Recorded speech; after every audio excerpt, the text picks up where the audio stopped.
Hello and welcome to the Life and Fight of a podcast. My name is Jake Cross from Empire Grappling and UK Fighting Championships, and joined as always by my co-host in Simon Price. What's up, guys? And we're looking right now to be joined by Jack Shaw, who's making his second debut, or that's probably worded wrong, but I knew what I meant. He's making his Fight Island debut on UFC in just over a week's time. How's it going, Jack? Yeah, it's all good, lads. Just looking forward now to getting out of the country and getting to the Fight Island, as they say. So literally, we just touched on just off before we hit record. Then that obviously for the last few months, everyone's been in lockdown, but you are literally now in a strict lockdown. You had your COVID test. Was it about midday yesterday? Is that right? Yeah, about 1 o'clock, just after 1 o'clock. So what sort of instructions have you been given since? Obviously, when we spoke to you down on the podcast probably around a month ago now, he was still unsure who you're going to be fighting, what date you'll be fighting. It was all a lot of unknowns where it will be Fight Island. Build up over the last sort of few weeks, what information has sort of been drip fed to you building up to this, and what do you know right now? So I spoke to Graham Boylan, who's my manager. I think it was about 5 weeks or so, maybe 6 weeks ago. And he basically said, do you want to fight on Fight Island? So I said, yeah, you know, what's the date? So obviously I haven't done a great deal of MMA training because of obviously the gyms being shut. I've kept fit and active, but, you know, as you know, it's a different scenario. So we got it with the dates. I think initially they said the 18th. Obviously that got brought forward to the 15th. So it's been a mad couple of weeks because to start off, it was meant to be Geraldo the fighter. So I was due to fight on the London card. Yeah. I got a call then about 5 or 6 days later saying your guy can't fight. I'm not sure why, whether it was traveling or perhaps he couldn't train or whatever, injury. I generally don't know. So then they came to me with an American guy, Jonathan Martinez. They said, you're fighting this guy now on the 15th. Yeah, so great. So I said, just send the contract. So I was waiting on the contract, like 5-6 days went by, and you know, I said to my own man, for it to take that long for the contract to come through, then Summit was up there. So they got in touch then and said he couldn't fight. We've got you a guy called Anderson DeSantos. So I actually had the contract for that, signed it, sent it off. And within about 2 days in, they officially announced the fight. I think this was back last, I want to say Tuesday or Monday, they properly announced the fight. And then a day later, then on the Wednesday, I was sat on the settee, just chilling out before training, and someone sent me a link on Twitter, just some random guy, and said, "Oh, sorry to hear about your opponent." And I was like, "The fuck? What do you mean, sorry to hear about my opponent?" So I've gone on there, and now I can't remember the name. One of the top journalists had tweeted that he tested positive for COVID. So I was on the phone to Ian and Graham straight away, like, "Is it true?" And they were like, "Oh, yeah, we found out last night. We didn't want to stress you because they're working on a replacement." And then within sort of like 30 minutes, they rang me back and said, "Right, it's now this guy." So it's now Aaron Phillips, who was in the UFC a couple of years ago, got cut. I think he's on a 6-fight win streak now since leaving the UFC. So me and him are going to go at it now. But yeah, it's been a mad couple of weeks. Obviously, we've had a little bit of a different training camp than what I'm used to with the restrictions and everything. But we've had a fairly good camp, feeling good and ready to go. And now it's just all you just got to get over the hurdles now. Like obviously the testing, we got to isolate you for 2 days. We fly to Abu Dhabi then. I'm pretty sure we do a test in the airport over there, and then we go and isolate for another 2 days in the rooms over there.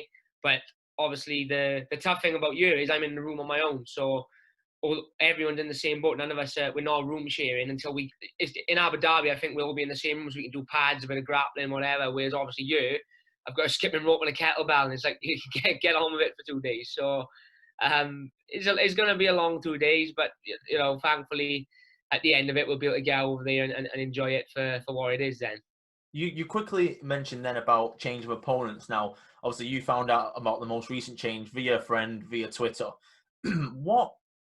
What's happened sort of as these are the only fights you've been offered? Because there were rumours circulating that you and Nathaniel Wood both lost your opponents. You're going to be put together, but something went wrong there. Is that true, or is that not nothing like it? No, it's not true. Like it's again, like I don't know if you see Peter Yan tweeted something yesterday about that was it. Me and Wood turned down his corner, man, and it's all nonsense. Like my manager Graham tweeted, you know, I don't turn down fights. I'm at the stage where like I just wanted to fight that bad. I would have fought Peter Yan if they told me like, look, you know, Aldo's out, you men against Jan. I say, yeah, chuck me in. So basically, it's been a matter of this guy's out originally, you know, Geraldo's out, we're looking for someone else. And they went on and on. Obviously, DeSantos pulled out then because of the COVID. And around about the same time, I know the finals opponent pulled out as well. But it was never like, oh, perhaps we'll match you two up. Like Graham literally rings me and goes, right, your guy's out. We're working on a replacement. And then 30 minutes later, it wasn't like, you know, he come back and like, do you want to fight Nathaniel, or do you want to fight Peter Jan's cornerman, or do you want to fight this guy?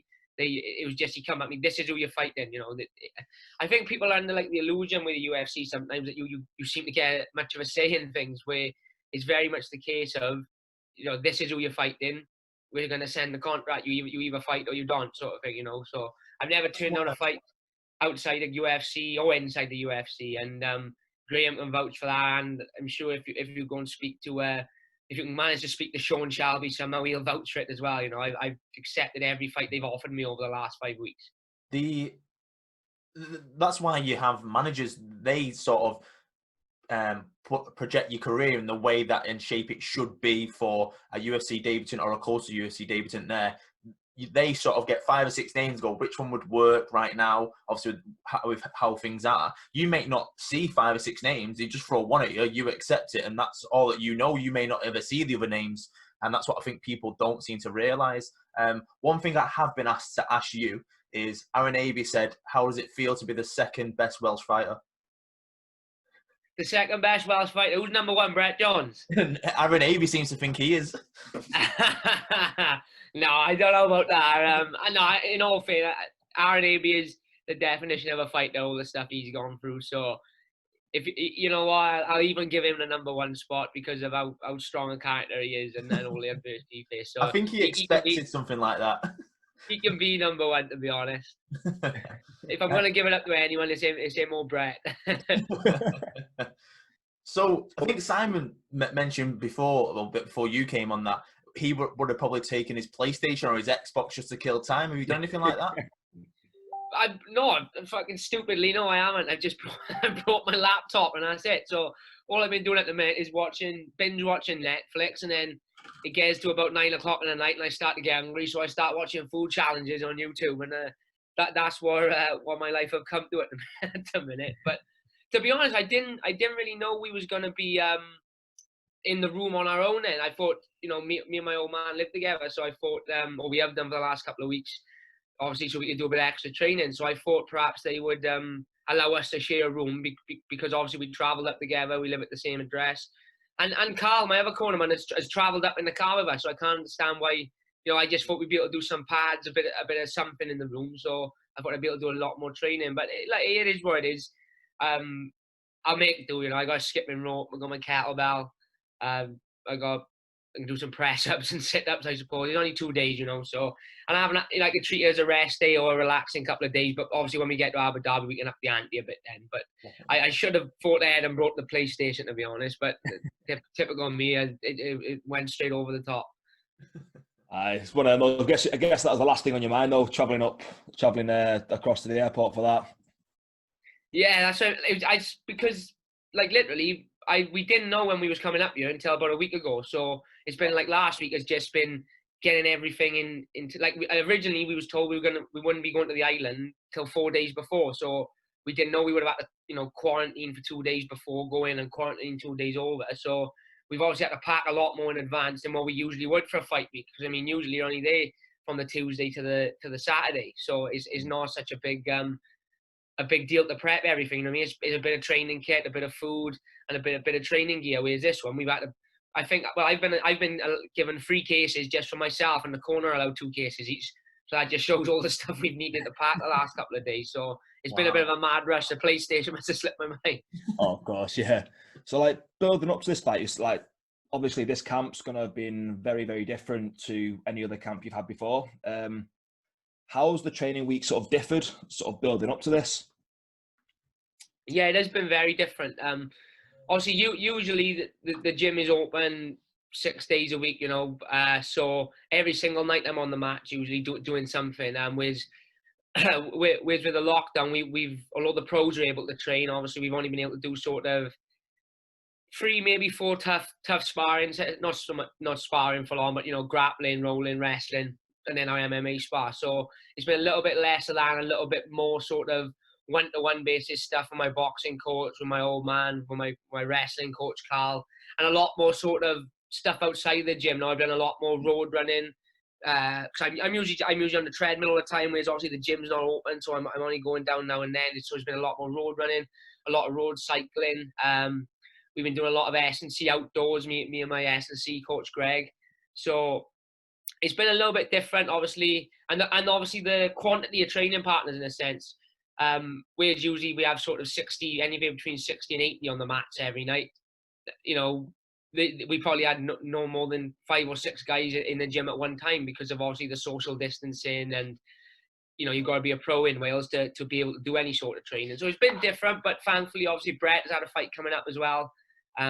We've had some good boys in the gym with us, some of our up-and-coming pros as well who've lent a hand, and you know, I'm feeling as good as I have ever felt. You know, it's been a different experience, but when I've enjoyed, it's been a shorter camp as well. I'm usually used to like a 10, 12-week camp, whereas this has been, you know, 5 or 6 weeks. But I feel better for it in a sense because I've been able to push every session a little bit harder because I haven't had to think, you know, I've got 12 weeks of this. I sort of had a shorter period of time to cram it all into, and I do feel a little bit better for it. I think that's been the sort of running theme amongst everyone who sort of trains, is like the initial part of the lockdown, they sort of weren't sure what was happening. So basically time for the body to rest, or if they were training, it was very CV-based training, like cardiovascular-based training. So they're sort of coming out of it being fitter and almost healthier than going into lockdown. Yeah, well, I agree. For probably the first sort of like 6-7 weeks of lockdown, you know, I couldn't do any real martial arts training other than hitting some pads with my old man in the garden. But so I was doing a lot of running, a lot of cycling, you know, skipping, body weight stuff. So it wasn't like I was, you know, sat on the set, sat in bed for 6-7 weeks. Like you said, I stayed healthy, stayed fit, kept my weight relatively low. You know, I wouldn't diet in as strict as I would be if I had a fight coming up, but just kept in shape. You know, it wasn't like just because everything was shut, I couldn't sit in the house 24 hours a day. I'd crack up. So I was getting out on long bike rides, long runs, mountain walks, or making the most of the valleys in Wales. So nice. Going into the camp, I was probably a lot sort of fitter and a little bit lower in weight than what I would have been then, say, from, you know, coming off the back end of Christmas or an holiday, something like that. So I suppose I had a little bit of an head start on myself, which is why the shorter period, like the 5-6 weeks, it hasn't really made much of a difference compared to Wales usually having 10 or 12. You mentioned, obviously, Brett Johns is on Fight with you. He's 3 days after you on the Saturday. Obviously, right now, you, your dad, and your other padman, they are with you now. What happens with Brett? Is Brett traveling with you now, or is he delayed by 3 days? How's that good? And do you get to stay to be able to support him, or do you have to come back? How's that working? Well, with you want to talk? We've talked about a mad rush just now. So with Brett, originally he was meant to come up here Wednesday, obviously quarantine for 2 days, and then fly out to Abu Dhabi Friday. And I'm pretty sure it was Sunday morning they got in touch with him and said, "Oh, you got to come up tomorrow with the rest of the team." So Brett is here with us now. So awesome. We're obviously gonna be out there together. But unfortunately, they're not gonna let me stay to watch Brett's fight. And to be honest, even if they did let me stay, it wouldn't be like I could go to the arena and support him, or, you know, go and corner him, because obviously he's got our 2 cornermen. He's got his brother here with him who's cornering him as well. So it would be a matter of, I would pretty much just have to stay in the hotel room and watch him, which I would have done mind if they allowed me. I would have stayed to support. But I think the top and bottom is, I think, is once I fight, I do my test, and it's like, right, let's get you out from here and get the ball rolling on the other. Because I know they got a show the week later as well, haven't they, on the 25th. So I imagine they need to make some room for the other guys coming over as well. So unfortunately, I'll be flying on the day after my fight, but hopefully I'll be back. I will be back in Wales in time to stay up and watch him then Saturday night. That'll be good. So with regards to the fight in general, how do you feel about the new opponent? How much have you looked into him? And where do you feel like you can get the W in this one? Well, because of the short, I've obviously looked at him now, but because of the short notice, it was a matter of, I just checked his record and signed the contract, and then obviously looked at him later down the line. And he's a good guy, you know. He's he was in the UFC, I think, in 2015. He took 2 losses at featherweight. He got cut, and for the most part, that's usually the end of most guys' career. You know, they get cut from the UFC, and that's it. But he's gone on like I think he's 6-1. So I think he lost his first fight out of the UFC, and he's won 6 straight. And he's a good guy. You know, he's good kickboxer. He's a BJJ brown or black belt, I think. My old man, it might even be a black belt. And he's trained with some good guys. You know, he's got a good team around him. The area he comes from has produced some good fighters, so it's definitely going to be a good fight. And you know, it's called a short notice fight for him, but I imagine there's a lot of guys around the world who are staying fit and staying in shape on you know, the open of these sort of things happening with the pullouts and the call-ups. So I'm not taking him lightly in the sense of thinking, you know, he's only had 2 weeks to prepare, he's going to be unfit, he's not going to be sharp. I imagine he's been training like he's had a fight coming up for a long time. But personally, everywhere I watch him, I feel like I can edge him out everywhere. You know, he's a good striker, but I think we're a different style of strike. You know, he's more kickboxing based. I'm more sort of boxing based, maybe with a bit of kicks mixed in, if that makes sense. And I just think my wrestling is going to be the one that takes over. And would have thought, you know, a couple of years ago, I would have made no sense a UK guy saying it's going to be his wrestling that wins him a fight against an American. But very true. I think it's going to be my wrestling and my ground control. You know, he's a good grappler, but he seems happy off his back, you know, and happy to work off his back rather than sort of wrestle up. So if he plays that game against me, it could be a long night for him. So let's rewind right to the beginning. We touched a bit on it with your dad on his podcast anyway, but sort of go through you when you started training and your amateur debuts and your early fights, and then moving on to the IMAFs, which now seems like a lifetime ago when you was there. Talk us through that and how it helped your career doing stuff like that.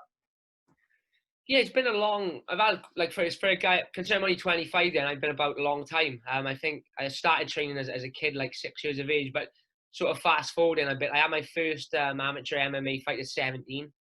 I think I had two amateur fights, so I won both.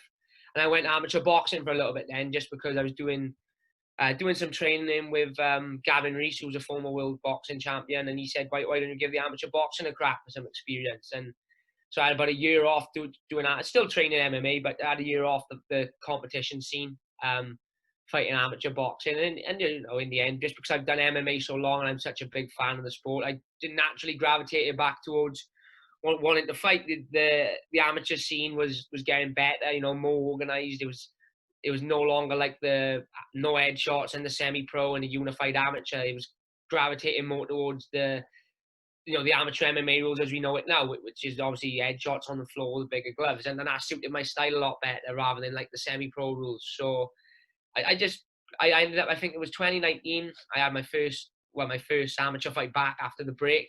And it just took off from there. I think I fought every sort of 3-4 months. And then fast forward then to, I think it was November 2015, I ended up doing the IMAFs. So I was originally going to go pro before that. I was 8-0. And we spoke with the coaches about going pro in the November, December time on a show up in Gloucester. And then they announced they were doing a European Championship in Birmingham. So we thought, you know, it's perfect location. It's not going to be a massively expensive trip. So I went to the trial.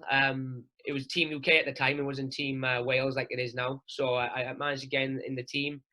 And it was a tough old couple of days, to be honest. Like, I try and say that people say about being mentally tough, or like when you know, like on that first day, so you're checking and you've got to make weight on your check-in day, and then you potentially got to make weight another 4 days in a row, and you know, you beat a guy on a Monday, there's no time to celebrate the win because you got to go back to the room, wait for the draw to be done because you're fighting again Tuesday morning. So you have like an adrenaline rush after a fight. You're on top of the world, you're on this high, and then you have this adrenaline dump where you feel you don't want to do nothing for a couple of days. But obviously, when you go to fight a couple of times in a couple of days, you don't get that opportunity. And I think the one day I even fought twice. I fought 9 o'clock or 10 o'clock in the morning and 2 o'clock in the afternoon. So, you know, imagine having that buzz of the 11 o'clock win, and then you got about an hour to live in your glory, and then think, right, I better warm up again, ready to go. So it was a great experience. So I fought top level guys, and what I liked about the IMAS, you don't get to choose who you fight.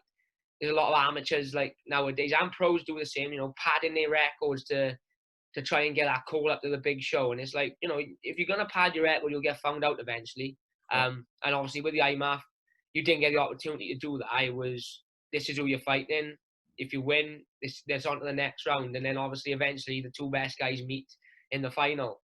But it definitely prepared me for pro. It definitely prepared me as well in the sense for like the short notice dropouts. Like when I fought in Cage Warriors a couple of fights ago, I had to take a new opponent on 24 hours notice, and it would have fried a lot of people's head. But I've done it before in a sense, because with the IMAF, you don't know who you're fighting until the day before anyway. So it definitely put me in good stead, and I knew by winning that I was more than ready to go pro and compete at a good level straight off the back. So progressed then obviously onto Cage Warriors and just took off from there. Ended up winning the belt and won my UFC debut, and here we are now, ready to board a plane to Abu Dhabi for a fight on some secluded island that I never thought I'd be going to.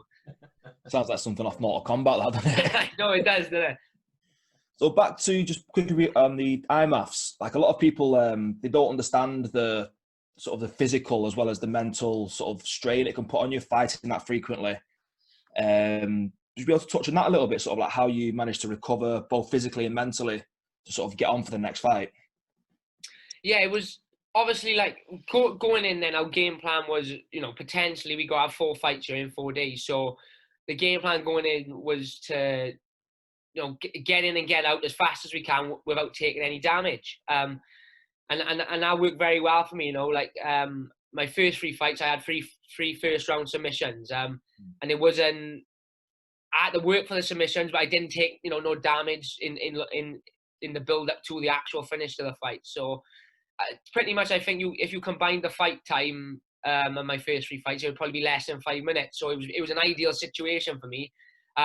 The guy I fought in the final then was a big physical specimen. Cut a load of weight to make 70 kilo, whereas I was weighing in 68, just getting out of bed and getting on the scale. So it worked well up until obviously the last fight, where his physicality played in a little bit, but I managed to get a decision on that. But looking back, me and him have spoke, and obviously he had a first round finish and then 2 tough wars, 3-round wars pretty much, before he fought in the final. So a lot of things factor into it. You've got to go in there with a mindset of I need to get in and out without taking any damage, because you don't want to be banged up and then have to go. Because when you have that come down off the adrenaline rush, it's bad enough when you haven't took no damage, all you want to do is sleep. And imagine that after a 3-round war, then it's a completely different scenario. Then you've got obviously the mentality aspect of, it's a tough situation mentally to prepare yourself for a fight. So to do that, you have the fight, you have this relief of, oh, look, it's over, I did it. And then you have an hour, and then it starts to kick in again, and look, I've got to do this again tomorrow. So it's a tough one mentally and physically, and I do encourage, don't be wrong, some of the trips are tough, the Bahrain trips and the Russia trips, they are tough for amateur guys to get out to, because they don't get paid, and they don't fund themselves. You've got to fund yourself, so there's no governing body that's going to pay for you to go. But if you can afford to go, then I would encourage any amateur to do it, because it's an experience you're not going to get in this country. Then you're not gonna find a show over you where you've got to fight 4 times in 4 days. So, and if you do that and you win, you're in good stead. You're one of the top guys in the world, because they are elite level guys entering it, especially in Russia and Bulgaria and stuff like that. They've got programs in place where they pay for their athletes to go, and they're at the training centers. So maybe although we're a little bit behind you on that front, if you're going out there and competing well with those guys, then you're on your way, and you're on your way to be one of the best in the world. At the amateur scene, it is definitely a different ball game going pro, but it will put you in good stead as well. You made a good point there that the UK, Wales, Scotland, Ireland, I think Ireland maybe do a little bit now, but England as well. There's no government body, there's nothing, no one behind you, no support. So you probably get that sometimes where, obviously this is in Wolves, so it was a lot easier for you to go to, but like the Bahrains, the Russia, the America trips, stuff like that in Vegas, not everyone can afford that. So not always the best amateur fighters of the UK are going to be able to go over. So the second or third best, doesn't mean they're not good, but they're just not the best, may not be able to go out of there. What do you think needs to be put in place? Do you feel like there needs to be a build-up to the support, or do you feel like now with the way the sport is, there should just be people backing us, the government, sport for England, stuff like that? Yeah, well, firstly, I completely agree with what you're saying. Whereas when I did it, like you said, it was in Wolves or wherever, so it cost me, I think it was £300. The whole trip cost me, between the hotel and the registration and the medicals. Whereas if you want to go to Bahrain or Russia, it's a completely different ball game on the money front. So sometimes it's not necessarily the best guys go. It's, you know, the best guys out of who can afford to go. So, like, I would like to see something put in place, and I'm sure there'd be plenty of people up for it. You know, rather than us have a trial end, for example, this is how I would do it. Rather than us have a trial where we all go to a gym and we hit pads and we grapple, why not? Let's get some promoters together. So, like, let's get the best promoters in Wales together. Let's get the best English promoters. Let's get the best Irish promoters, the best Scottish promoters. Let's put on a show where we sell tickets. You put, like, so take lightweight, for example, and you pick the 2 best amateur lightweights in Europe, in Wales, and you match them up. So what you say is the winner of the fight gets their spot on the Welsh team to go to the IMAF. You do that every week, and then all the money that's made from the show, put it into a fund for these guys to pay for their trip, pay for their medicals, pay for their flight. And then if there's a little bit left over that they got to raise themselves through sponsors, at least it takes the hit out of it a bit. You know, let's do that in England, let's do it in Wales, let's do it in Scotland. That way then, I think you're probably going to get the best guys actually going rather than just the guys who can afford to go. Because, you know, you should have to fight. Like, you look at the wrestling in America then, the Olympic wrestlers, they don't just get selected for the team from a training session. They got to compete for their place. You know, they got to do the nationals, then they got to do the state stuff like that. They got to compete for their place. It's the same with it's very similar in amateur boxing. Like, to make the Commonwealth team or the British the GB team or the Olympic team, you've got to earn so many points for winning these medals to put you instead to get on. So I think it needs to be something like that needs to be done.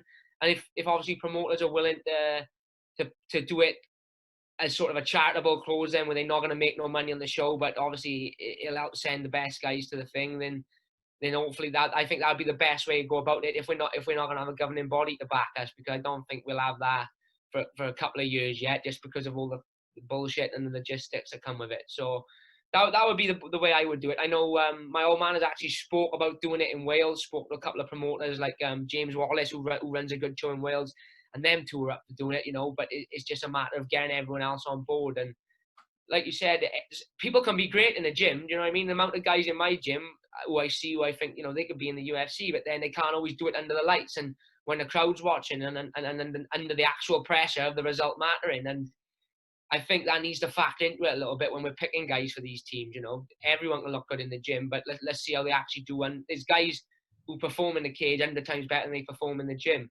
So, you know, the trial system at the minute doesn't really suit them. So it'd be nice to see something like that put in place, similar to the wrestling and the boxing, where you've got to compete for that spot, and hopefully the money made in the process, and that can help fund the guys to go.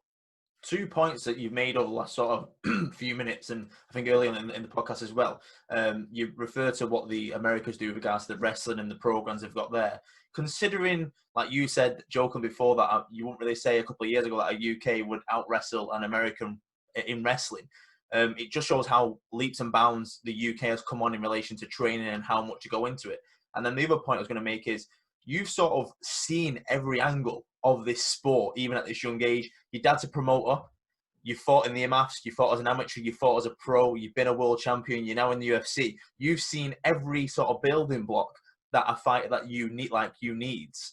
So I feel like someone like you should be listened to more by the people in charge, if that makes sense, and the people that maybe in the future will put money into it. All the promoters like your idea, which I think's a phenomenal idea. I've spoke to a few coaches and stuff in the past about maybe if it's down to the final two and they can't pick and there's only one place, then they should fight out. It shouldn't be a flip of a coin or someone's biased towards another fight. It should be put them head to head on a show and the winner gets the ticket. If they can't afford it, then it just goes to that person who they fought, or they don't have that fight in the first place. Yeah, 100%. Like when I did the IMAFs, there was 2 guys selected for every weight. So 2 featherweights, 2 lightweights, 2 welterweights. But they shouldn't need to do that. What they should do is, like you said, put them in against each other and fight. And the winner gets the slot. If the winner then can't go, then it goes to the next guy. If he can't go, then it goes to the guy who he beat.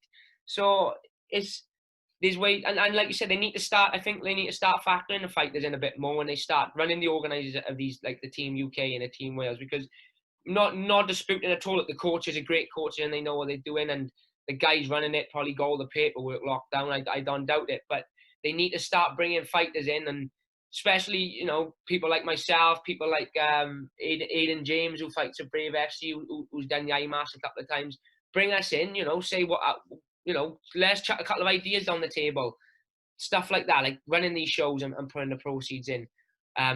Fighting for your spot in the team. There's plenty of different. I'm not saying they got to be set in stone and that's the way we got to do it, but let's get a group of people, chuck the ideas on the table, and let's work out what's the best way to do it.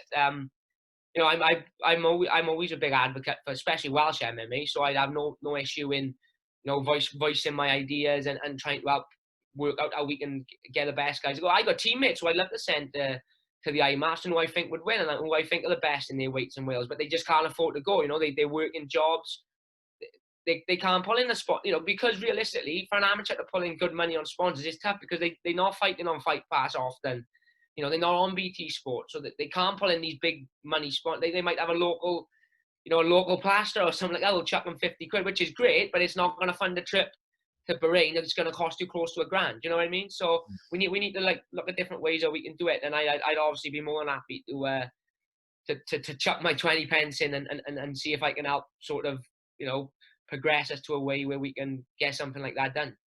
Definitely. So let's talk about, you finished the IMAFs, you're 12-0, you defeated like you say, the best that's been put in front of you, especially when you hadn't had a choice at the IMAFs, and you've decided to make your pro debut, and you make your Cage Warriors debut at pro. Talk us through that sort of them first few fights and what's going through your head. And obviously at that point, and still now, you're undefeated, but obviously there's more pressure at pro. You're getting the bigger fights on the bigger stage. What's sort of going through your head, and how did you experience that?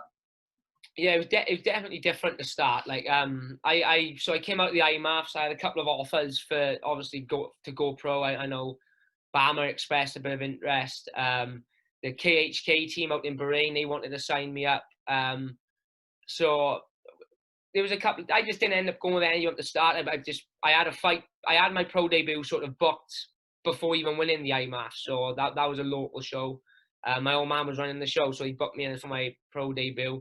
So I thought we'll get out of the way, and then we'll see what the crack is. And once we're out of the way, obviously Graham and Ian got in touch. Then they wanted to start running like a Cage Warriors, couple of shows a year in Wales, and they wanted to sort of build me up to be the poster boy. I mean, at the time you had big names like Jack Marshman, Lou Long, Chris Edwards, Martin McDonough. We're all still on the Cage Warriors. Chris and Martin still obviously, but Lou have gone to Belgium now and Jack UFC. But at the time they were all still top level guys fighting on the Welsh Cage Warrior scene. So I think what they wanted from me was to sort of bring me up from the bottom up to build me eventually to fight for the belt. But yeah, it was a mental experience to start. Obviously, I've gone from fighting in the local leisure centre to my next fight being in Newport Centre. But you know, I'd fought there before, but this time it was on Fight Pass and BT Sport. And when I signed for Cage Warriors, what they promised me was every fight you'll have will be a main card fight. So you'll be on BT Sport, you'll be on Fight Pass. So, you know, you will have this opportunity to build yourself. And as soon as they give me that opportunity, put me in the public eye a bit, you know, I just got used to it. The more fights I was having, I was used to the big backlash after the fight online, and more and more people sort of speaking my name. And it just went from there, you know. I think I went 6-0 with them in the first sort of 18 months. So they knew I wanted to stay active.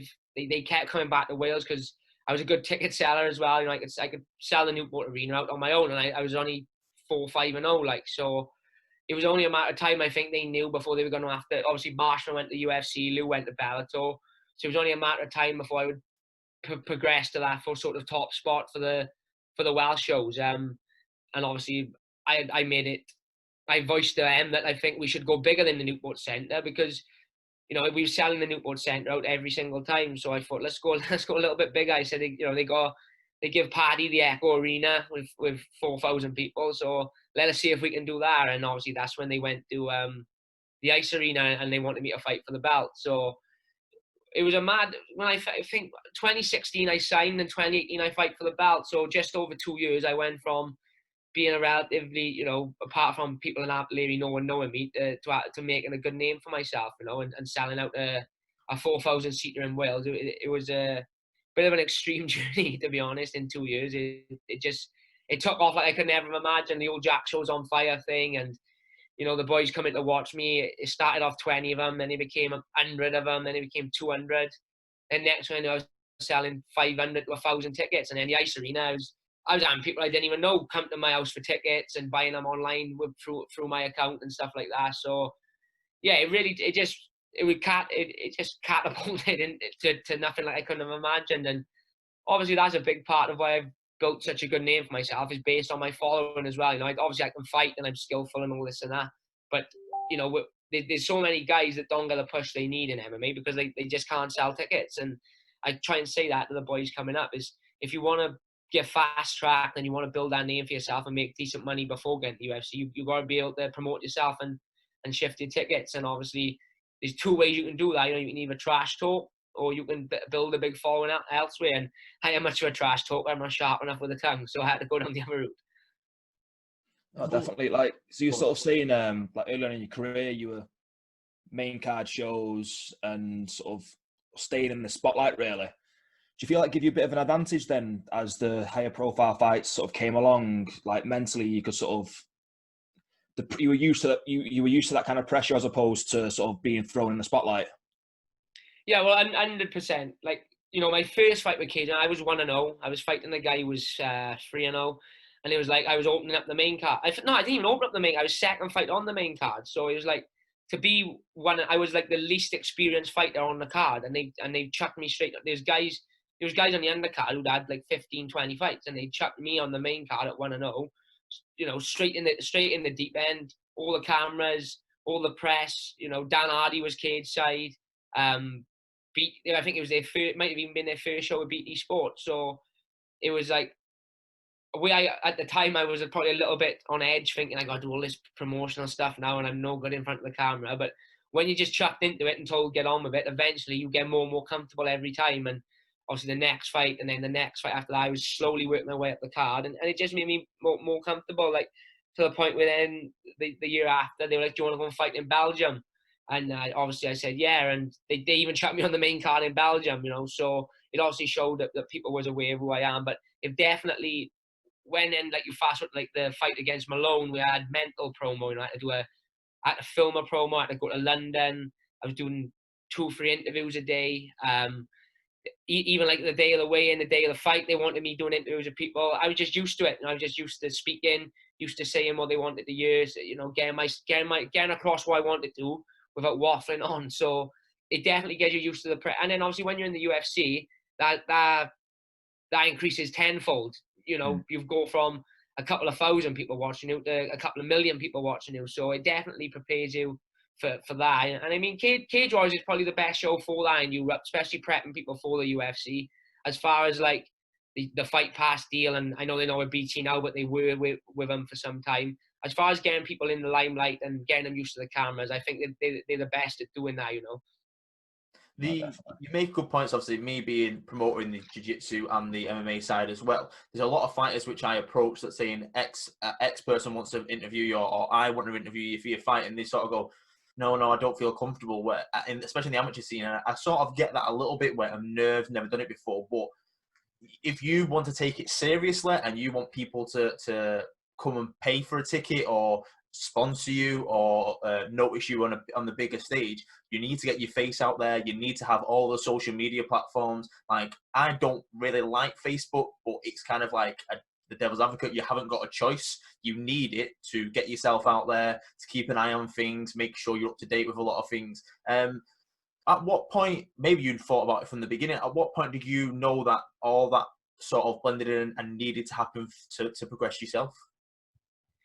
Like very early on, really early on, because obviously I'm never going to be like the Conor McGregor, Chael Sonnen trash talker guy. That's just not me. If I started acting like that, you would just know straight away it's an act. And the thing that cringes me the most in MMA, when you see guys put on this act and it comes across unnatural, and that's when people don't buy it. So I always wanted to stay true to myself, but I always knew like I was going to have to work a little bit hard in the sense of, take every interview that was offered me.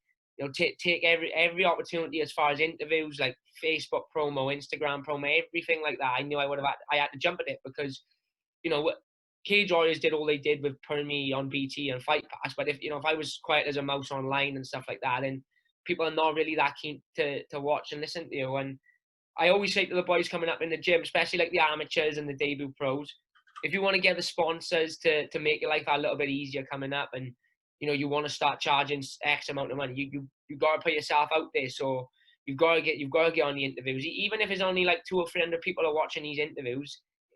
It's better than not doing anything and not have anyone watch you or anyone talk about it. The social media age that we're in, especially with like Instagram and Twitter now, is what's helping, especially young fighters, get themselves noticed a little bit. Like, look at Paddy, for example, Paddy Pimblett. Never fought in the UFC, but I think he's got something like 50,000 followers, and that's because of who he is and the things he say. They go mental for it online. So it's the same with every fighter. Can't you got to sort of find how you're going to get yourself across to the public. Like for me, it was the Jack Show's on fire thing. Obviously, when I went on holidays, all the boys were getting Jack Show's on fire tatted on them. They're chanting it everywhere they go. Then you go to the fights. I wasn't even in the cage at some fights, and they were singing Jack Show's on fire.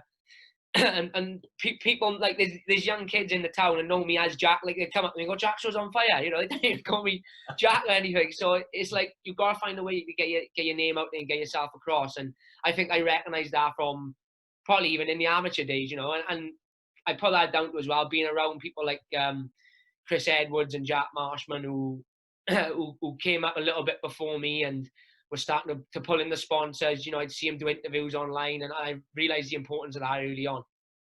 So with that as well, is that sort of where about the Lad Bible documentary came in, and did you notice like another boost on your profile then? So the Lad Bible documentary, they actually just they just bought the rights off. They didn't buy it. They just asked the guy who did the documentary for the rights, so they didn't actually film it. So there's a local guy, Dan Kemmies. He's a filmmaker. Well, he works some of the films he's worked on the newest Star Wars. He's worked on the Jungle Book, Avengers. So he's really good at what he does. And I've known Dan a long time. He used to do a bit of training years ago at the same gym. And he said to me, "Look, I want to come down.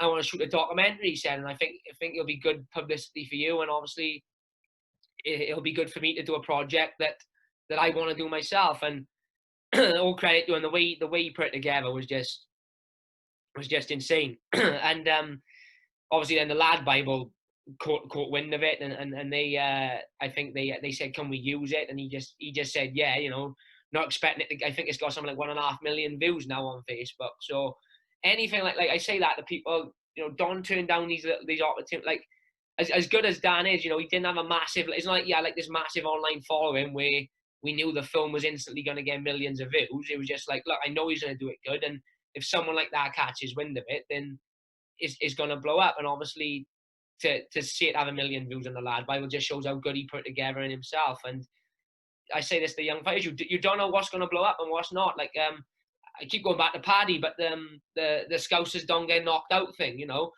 He didn't necessarily say that knowing that the public were going to go mad for it, but everyone knows him as that guy now, that he don't get knocked out, he's a Scouser. So it's all about you don't know what's going to blow up and what's not. And so take the opportunities that come to you, especially like interviews and little documentary stuff like that. Little people want to do little video blogs, just especially when you've got nothing to lose and you're up and come, crack on with it and get it done. Yeah, that does not surprise me that Lad Bible didn't create it. They don't seem to do anything themselves. the amount of CM comments saying, like, "Are you even going to tag in the person you got this from?"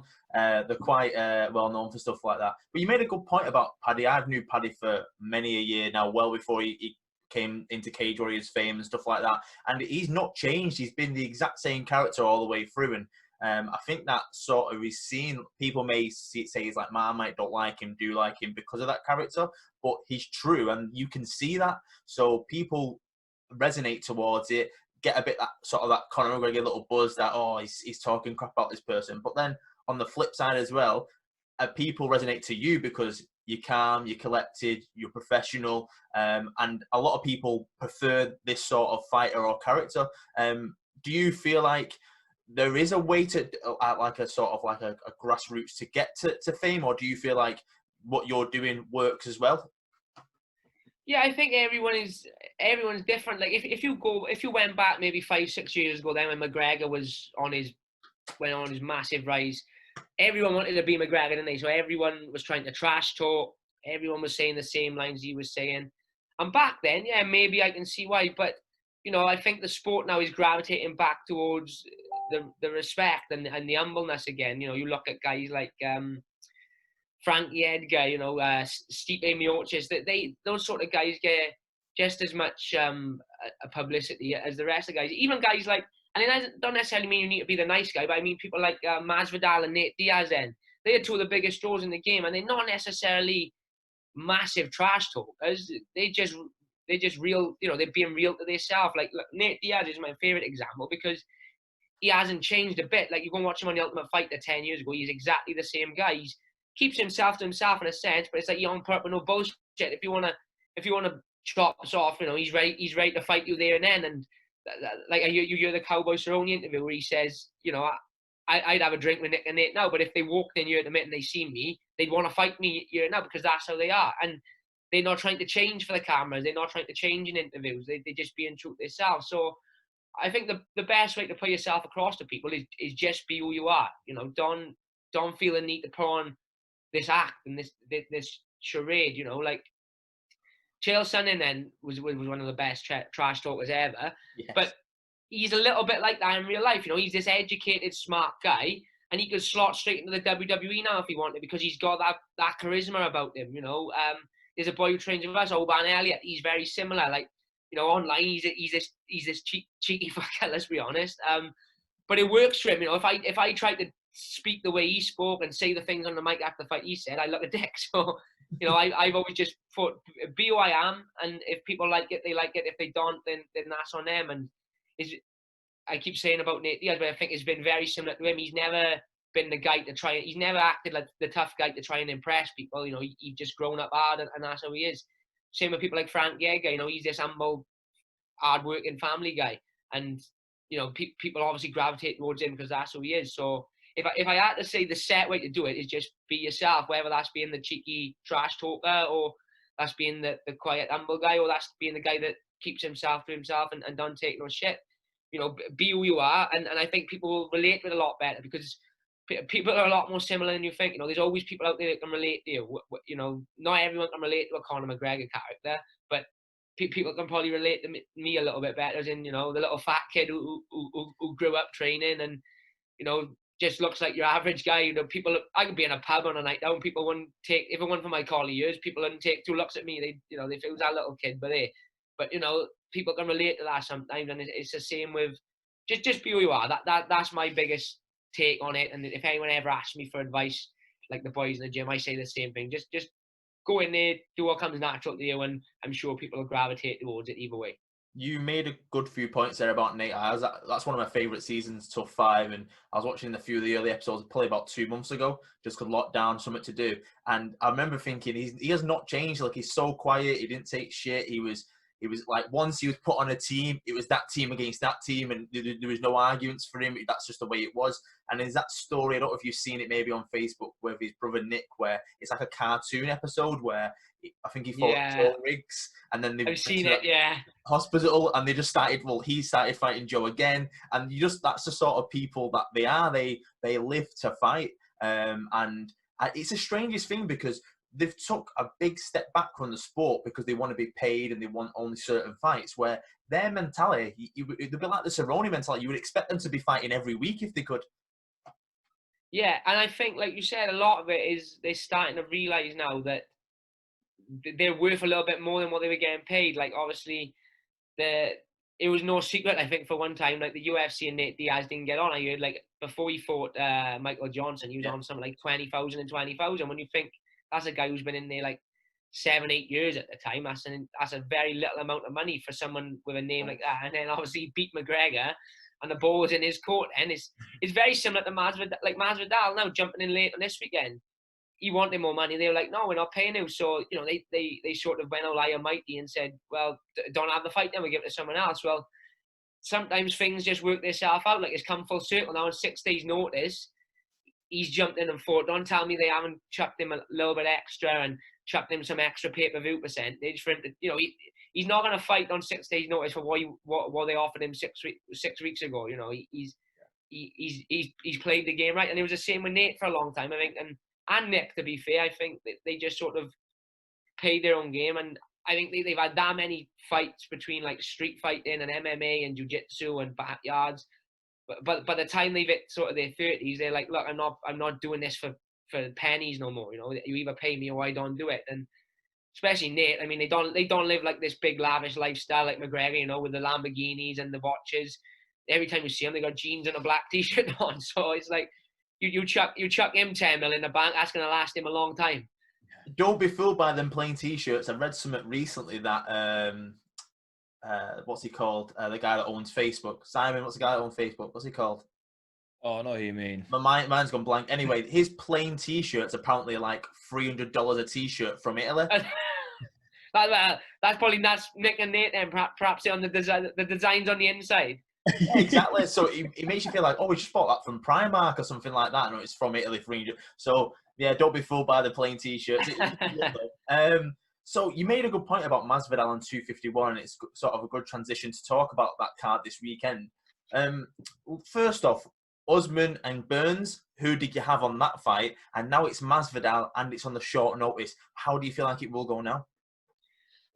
With the Usman and Burns fight, if they had never trained together then, and they didn't know each other, I would just say Usman, because on paper, to me, I think Usman is probably the best welterweight in the world. And don't get me wrong, the way Burns is fighting at the minute, he's definitely top 3. But I just would see Usman as a class above the rest. But the fact that they like trained together for 7, 8 years, whatever, it just made it so much more interesting, because even though Usman had left to go train elsewhere this camp, you know, they know each other inside out. Like Burns, I've seen a picture, I think Burns have cornered Usman a couple of times and vice versa. So it was just, I think it would have ended up just being a dogfight. I think it wouldn't have been a great, you wouldn't be able to put a pin between them. I think it would have ended in a finish, but either way, I'm not sure. I think Usman probably would have edged it the longer the fight went on. But to be honest, after watching Burns against Woodley a couple of weeks ago, it's hard to deny that, you know, he can compete with anyone in that division, to be honest. But let's be honest, like the Masvidal and Usman fight is a much more exciting fight, especially to like casual fans. Obviously, Masvidal's got building that name for himself now with the guys who are not so much purists of the sport. And that, I mean, it's one of them, innit? It's like Masvidal's been about that long. You can't look at it and think it's just going to be as simple as Usman's going to ragdoll him down. You know, he can wrestle. He obviously got knockout power, but so is Usman. And they're very different fighters, but they're very similar in the sense of, you know, they're both well schooled. They both got big punching power, and they're both good at enforcing their game.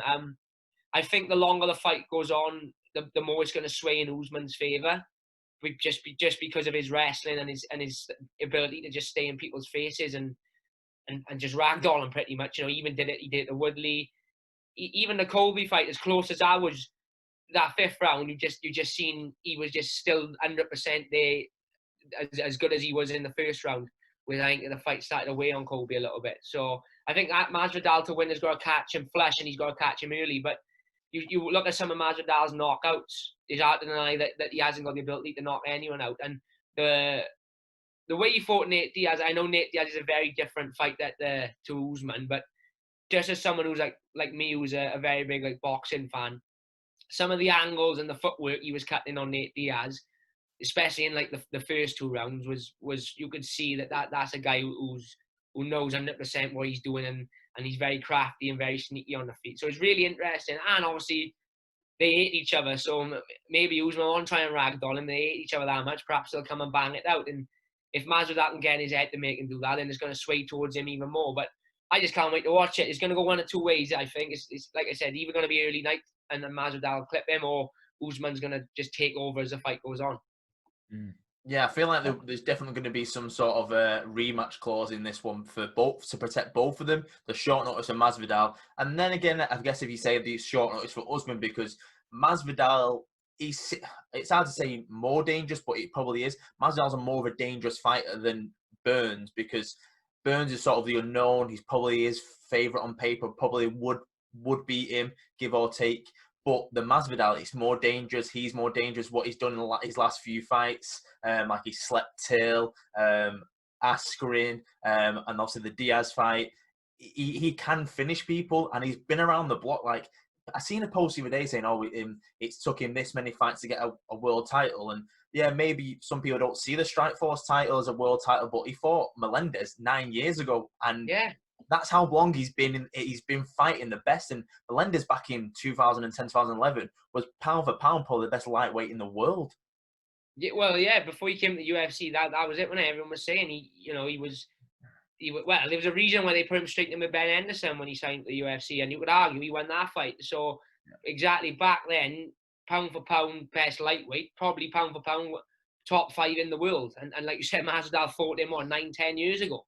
That just goes to show the level this guy has been at for so long. And I mean, like you'll just look back to his fights. I mean, no one really give him a chance against Till? No one really give him a chance against Askren. Probably give him a little bit more of a chance against Diaz, but it was always that thing in your mind of, well, what if Nate can drag him into deep waters? But every time over the last sort of 18 months, he's just shown the level of the game. As if, I know they keep saying it in all the promos, and it might be biting into the hype a bit, but it is as if he's switched, flipped that switch in his head where it's like, I'm not going to go out there to outpoint these guys. I'm going to go out there to put him away. And people don't really class him as a one-punch hitter, but look at Till and Askren and some of the other fights he has, his power for a guy who doesn't really cut weight to welterweight, is obviously very, very, very good and very underrated. And I think whenever you're fighting a guy like that, and bang, it adds a little bit of element to it of, you've got to take it a little bit more seriously, you've got to be a little bit more switched on. So I'm interested to see how Usman approaches it, because he's done a lot of striking in his last 2 fights, and I'll be interested to see whether he plays that game or he goes back to sort of the Usman of 2 years ago, where he's come out, steam forward, get hold of him and get him down. No, I agree.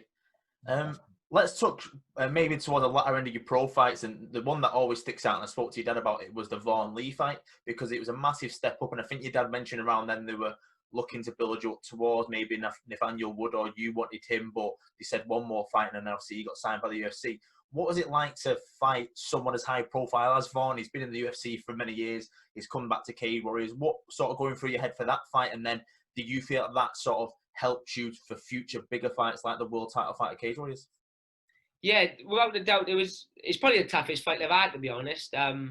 Just because he's so tricky, real. He'd had 30-odd fights when he fought me, so real veteran. The things he was doing in there was obviously stuff that guys that have had 10 fights don't do. You know what I mean? And it was a bit surreal. Like I've said it in interviews before. I watched my first ever time I went to watch UFC live. Vaughan Lee fought on the card, so I think that was probably 2012 or 2013. So you fast forward to 2018, then 5-6 years later, I'm stood opposite him, and you could see that. I think a couple of fights before that, I think his head wasn't really in it. With the shape on him in this fight, you could see that he came in there to beat me.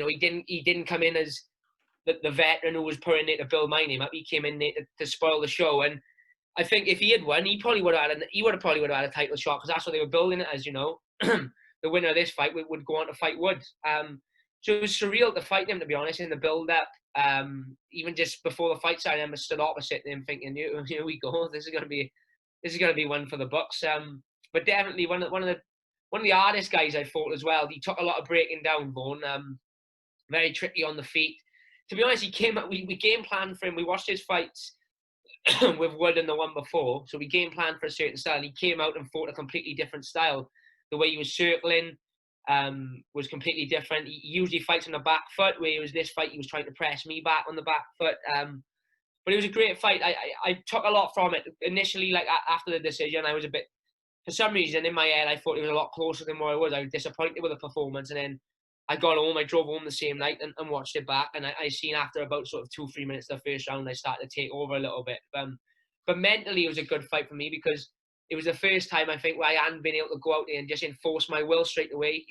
He gave me a lot to think about. I had to switch the game. I broke my hand in the first round, so I had to switch the game plan up. I had to obviously fight the southpaw. The main shot there is just straight right, and I broke that. I think the first punch I landed on him, so I had to try and focus on using my kicks a lot more, my jabs. He wasn't easy to take down because of his movement, so I had to work on my entries a little bit different. So it was good to have that fight, where you sort of got to think on the job and it doesn't go to plan straight away. It definitely did a lot for me. It was a great fight to be involved in, but mentally, it showed that I could compete with a top level guy. And when things, don't always go to plan, I've got plan B, C, and D that I can fall back on as well. Oh, definitely. And off the back of that one, then you had the vacant title shot with Mike and Akindale after your Wesley Meyer fight. So what was the sort of setup for that like? So did your training camp adjust for that slightly, or was it just sort of back to work and back to the grind? For the Akindale fight, it was obviously Mike's got one of them styles where his route one, you know what he's gonna do. I knew he wasn't gonna come out and try and stand with me. I know he's gonna come and try and put me down and obviously just try and pin me and work me over on the floor. And in the build up to that fight, there was a lot of talk online. Like, to be honest, I couldn't work it out because a lot of like the UK journalists were writing me off. There was all betting sites writing me off, and they were like, yeah, you know, this is the one. What's he gonna do when he gets taken down? I reckon Day was too physically strong, and I was like, I don't think, like, for one thing, I don't think people appreciate how big I am at bantamweight. Like, they were talking as if it was sort of a boy against a man sort of thing. And when we squared off at the weigh-in, he was tiny compared to me. He had the better six-pack, but frame-wise, you know, he was a lot smaller than me, Mike. And that camp was probably one of the more specific camps we've had, just because, you know, we knew he wasn't going to come and try and strike. We knew he was going to come to wrestle. So the game plan initially was, you know, I got good defense against the cage, especially. Let him put me on the fence and make him work. If he's going to get a takedown, let's get back up. Let's make him use a lot of energy in our first round. But, you know, we clinched up, and they were talking before the fight about he's the strongest bantamweight in the world and all this and that. And when we clinched up, like I used to sparring with lightweights and featherweights and even some welterweights, and we clinched up, and I thought, you know, he's not as strong as I was expecting him to be, and I managed to turn him, got the takedown, and I knew once I hit the takedown in that first round, I thought, right, let's put some pressure on him now and try and take something out of the gas tank. So I knew he was going to come strong the second round again. He managed to take me down, but even when he hit the takedown on me, I could feel that I had the levels on him on the floor as well. I could feel, you know, he didn't really know where to go. I had my back to fly up in. I had my back on the cage, so I think he knew if he tried to pass guard, I was going to pop up, and if he didn't try to pass guard, the ref was going to stand us up anyway. And obviously he rushed a little bit, and I managed to reverse him. And once I hit that top position in the second round, I knew that the end was in sight. I know it took till the third round to get him out there, but I put a lot of damage on him late on in that second round. And I think if I had probably had another minute, I would have finished him there. But going back to the stool, I remember glancing over, and I could see he was a little bit, you know, I don't want to say defeated, because he's obviously a fighter and a tough guy, but I could see that mentally, I think he was starting to think, you know, what do I do from you? You know, I can't take him down easily. When I get him down, I can't keep him down. And when he gets on top, I can't get him off. So obviously the third round then, it was all one-way traffic, and I got the finish. And it was a sweet 1 hour because of all the, it wasn't even Mike talking before the fight. In all fairness, he was fairly respectful. It was sort of other guys online and the media up in England, and they like us Welsh boys at the time, talking shit. And it put a little bit of a fire under me, you know, to go out there and just show them that I wasn't a night job, and they wasn't building me up with easy fights. You know, this is the next best guy in the division, and I dominated him start to finish. So, and then to win the belt as well was just the icing on the cake at the same time. You know, whenever I sort of get asked what my favourite fight, that's the one that stands out for me, just because of the performance and the circumstances as well. Oh, nice. The next fight after that was a title defense, so your last fight before you made your pro debut in UFC. Rather than ask you how that went, it was more of a question. We obviously had your good friend Hugh Chaplin on around 2 months ago now. What was it like for him to announce you in the cage? Obviously, you've got your game face and you've got to take it seriously, but what did that sort of mean to you that someone like that has got that opportunity to be on a stage like Cage Warriors and he's calling you in the main event? Yeah, me like the stories I could tell about me and Hitch, you wouldn't how we have gone from those stories to ending up me defending the world title, and he's the fucking MC and they're announcing me. It don't even make sense. But I was happy at the time. Obviously, I didn't take it in because I tried to stay pretty emotionless before the fight, you know, and just keep in my own head, get the intros out the way, ready to go. But looking back for him because I remember when he first started MC and he landed a gig with a white collar boxing show, and it was like a shirt and tie show, and he had a +1. And he said, "Do you want to come?" It was a week before my Cage Warriors debut. Actually, that's a story in itself. Like, and he said, "Do you want to come with me?" He said. So I said, "Yeah, I'll come along." And he was all right then. You know, he was still learning. He was still a little bit like he had a bit of this American twang about him. and you got me sat like ringside at the time giving him these points, like stop the American twang and stop dragging it out so long. All right.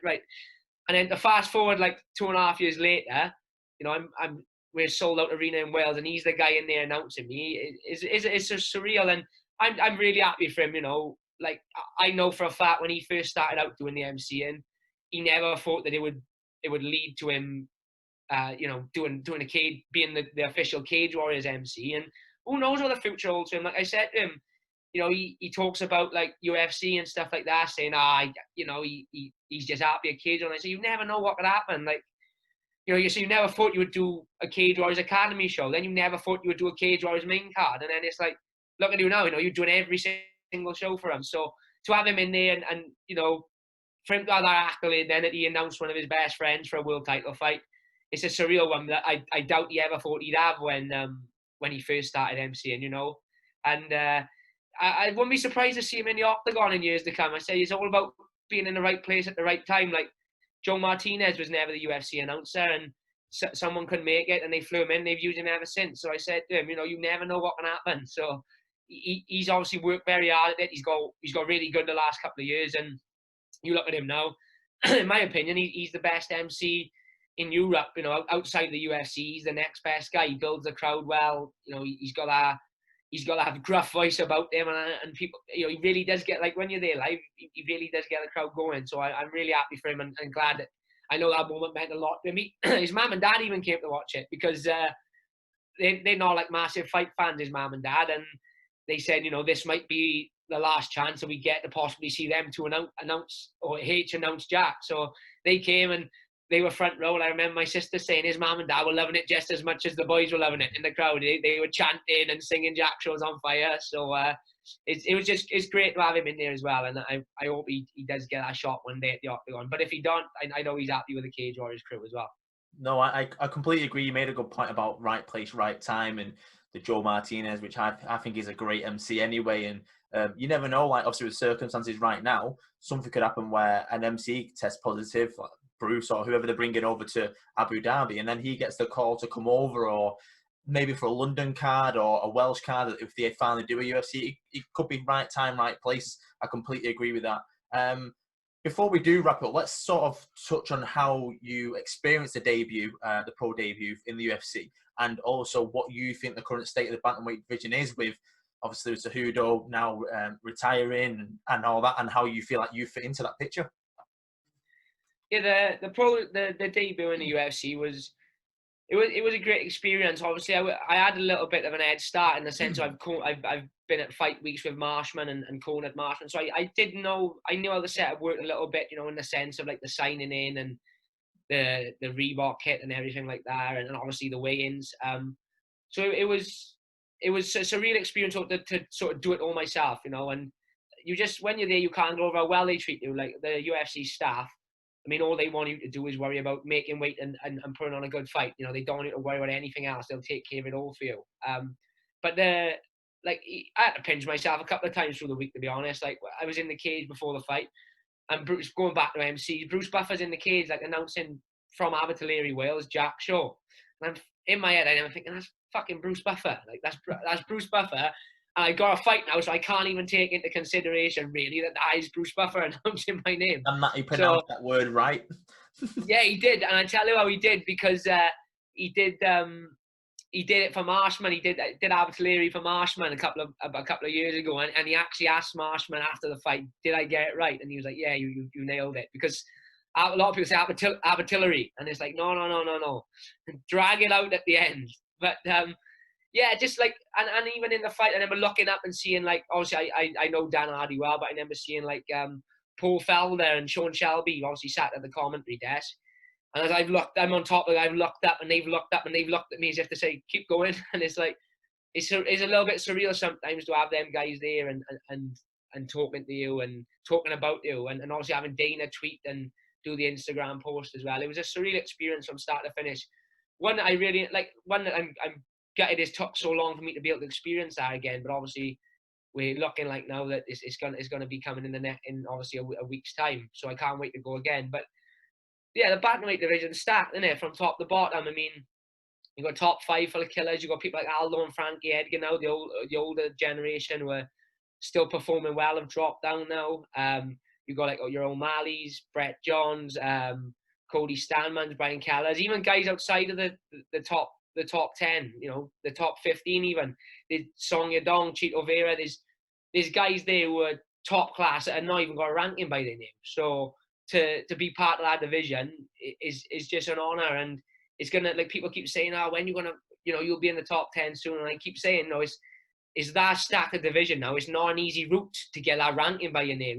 It's gonna take, even if you don't lose a fight, it's gonna take a lot of fights to get that initial ranking, and I'm just happy to be a part of it. I'm looking forward to the fight now, getting this win and showing that I can put my name in the mix. I mean, 3-4 fights now, I'm hoping to be pushing top 10, top 5 by then. So fingers crossed the division stays how it is, keeps on these exciting fights, because the better the fights are in the division, the more people is going to tune in every time there's a bantamweight fight, and that just means we get more people watching us and more opportunities. Yeah, and I hate to put this in your head because I know you're concentrating on the 15th, but you never know with the current situation, with how things change. Something on the 25th in bantamweight division could pull out and you have a quick finish, and then they go, let's turn you back around and let's try and give you another payday. How the sport is right now in the world, you could think, I could fight once this year because of everything, or you could fight 5 times because of pullouts and short notices. You've seen a lot of people, like, is it Kelleher? He's fought like 3 or 4 times this year already, or something close to that. That's how crazy the sport is right now. Yeah, so, like, again, it's all about opportunities and being in the right space at the right time. Look at Gilbert Burns is the best example. You know what I mean? He jumped in, fought Woodley because Leon Edwards couldn't make out. I know he's not going to get to fight Usman now, but in the space of like 6 weeks, he would have gone from fighting Woodley, who's number 1, to Usman for the belt. Like, you'd speak to me 8 to 10 weeks ago, he probably didn't even know he was fighting Tyrone Woodley. So it's all about being ready, and I think any fighter in this current climate at this time, with the Fight Island and the Vegas cards and all the testing going on and guys pulling out because of tests, you just got to stay ready, because you could pick up a real big opportunity just for being that guy who's, I haven't got a fight, but I'm good to go if you want to go. So it's all about staying ready, and it is tough to nail your diet in and stuff like that when you haven't got a fight book. But if ever there's a time to get your head switched on it, now is the time, because there's going to be opportunities galore for guys like, guys who even not even in the UFC, but who are going to get signed just off the back of they got their medicals done and they're ready to go. So it's an exciting time, to be honest, because there's that much chopping and changing going on. By the end of the year, we don't know who's going to be the champions and who's going to be ranked in any weight, because anything can happen at this time. Definitely. So with the fight that's coming up within the bantamweight, we've got Yan and Aldo. Have you got a way that you're swaying for it at the moment, or are you sort of watching a bit more of it as a neutral? I mean, they both really good, exciting. I think it's a favourable fight for Aldo, to be honest, because people were talking about before his Mariah's fight that he shouldn't be at bantamweight, and he's past his best, and he looked great. Let's be honest. You could argue even beat Mariah's, and there's a bit of uproar about him getting the title fight off a loss. But let's be honest, like, if anyone deserves a title fight off a loss, it's Jose Aldo. The guy's been top 5 pound for pound or top 10 pound in the world for like 10 years. Never fought someone outside of the top 3. The first fight at bantamweight, they put him in against the number 1 contender. So if anyone deserves it, it's Aldo. And stylistically, I think this fight favours him a lot.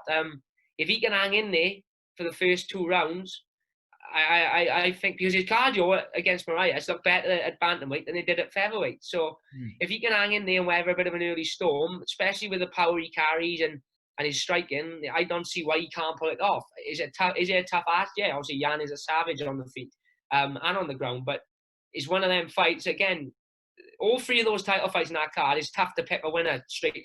It's tough to pick an obvious winner because they're all so closely matched. And if you put sort of Aldo in against a Cejudo, I would pick Cejudo all day, because obviously I think Cejudo's going to come out and wrestle him. But style-wise now, there's no reason why Aldo can't pull it off. One of my favourite fighters in the bantamweight division right now, by yourself, obviously, Jack, is Aljamain Sterling. His performance last time out was... there was talk about that fight should have been for the vacant title, and then Yan and Aldo should have fought to be no contender. And do's and don'ts within the sport. Aljamain, if he didn't put himself as number one after Aldo and Jan, I don't know what else he needs to do. Do you agree with that? Yeah, he's 100% number one, and I do agree. I think that especially Cody, what's the guy's name he fought? I can't remember his name. Is it Sandhagen? Sandhagen, yeah, because they were 100% behind Cejudo with the next two in line, weren't they? And it would have made more sense, I think, to put them to win for the belt, and like you said, made this fight now for a number one contender fight, just because had Aldo won, you know, it would add to like, oh well, he's coming off a big win against Peter Yan, so. But Aljamain's got to be. I think Dana pretty much announced it, didn't he? Saying that Aljamain is next, and he deserves to be next. The streak he's on with the wins. I know he got sparked by Marlon, but I don't want to call it a fluke because obviously he meant to throw the kick. But would that fight go that way if they fought another 5 times? Probably not. I'm not saying Aljamain would win every time, but you know, he 100% deserves the next title shot, and he's the same. Aljamain, like what. He's a genuinely good guy, you know. Like I enjoy him online, his social media. He's a funny guy, you know. He's not trying to be this big tough guy, trash talk guy. He's another one of them he's got his own little gimmick and it works for him. And so obviously he's got to be in there next. But I've just seen Frank Yeager's had to pull out, and I seen Aljamain have put his name in the hat for that. So maybe he's after yeah. So maybe he's after the Edgar fight. I seen Munoz tested positive for COVID. So we don't know. I mean. No, Munoz has tested positive. Oh, right, okay. I'm thinking, but you've even given us breaking news. I didn't even see that. Yeah, I mean, Edgar, wow. And credit on him because I mean, like jumping in with Frank Yeager on a couple of days' notice, that's not like a guaranteed win. Do you know what I mean? No. Frank Yeager could beat anyone in that division. So he's another one. Fighters, there's certain fighters on this planet who, you know, they live by the code of fighters fight, and he's definitely one of those guys. I feel like this division right now could be, especially with the title, it could be sort of like a hot potato. It could keep on changing because the amount of talent it's got in. And Marlon versus Aljamain, like you said, that could change depending on the fight and what's thrown and stuff. And Jan and Aldo and, like you say, Sandhagen and Garbrandt all thrown in the mix. And in due course yourself and maybe Brett Johns. The amount of the ways it can go, and it doesn't mean that because you've not got the longevity of a champion like your John Joneses or like Holloway or anything like that. It just means that the talent's that stacks, and I feel like this division needs it right now because the flyweight is up in the air whether that'll stay or whether that'll go with everything that's going on. The bantamweight, it's a fun division, and over the next 2 years you could have 5 or 6 champions. I agree 100%. There's you know, there's, and you got people like Dillashaw. Like, if Cejudo stayed, you know, I honestly think Cejudo is one of them special athletes where he would keep the belt for a long time. But now he's gone, like you said, you look at the guys sort of from maybe rank 1 to like 6 or 7. You could chuck any of them guys in together for a title fight and you wouldn't argue it. You know, if Aldo pulls out on a weekend now and they said Cody Garbrandt is in for the belt, you wouldn't care that he's lost 3 before his last win. Just off that last win alone, you would say, yeah, chuck him in. There's so many exciting fights there. It's one of them divisions where, again, Aldo's coming off a loss, but that doesn't always matter because the fights are that exciting. It's like you said, it's not like the division is going to be held up because I think the belt is going to chop and change hands a lot over the next few years. Definitely. Well, Jack, it's been lovely speaking to you. We'll wrap it up now. Just let's any this time for you, really. Anyone you want to shout out? Anyone you want to thank? Sponsors? Anything like that? Yeah, shout out obviously all the boys at SMMA who've helped me train for the fight. My coaches, Gary, my old man, Carl Parker, Crew Heem, Greg Carlo for all their hard work year round, not just during fight camp. I want to thank my girlfriend, my sister, my mother, my father and mother-in-law, just for helping keep me sane in this lockdown, and especially putting up with my mood swings and me being in a strop all the time because I'm not eating pizza. And and obviously thanks to all my sponsors as well. I won't name them individually because I'll forget someone, but if you follow me online on Jack Show MMA, then they're all on there. Give them a follow and give them a bit of support.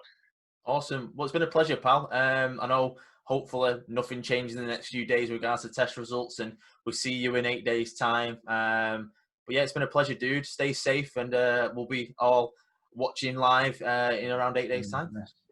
Nice one, guys. Thanks for having me on, and I'll catch you soon. Thanks, pal. Appreciate Take it. care, mate. Travel safe.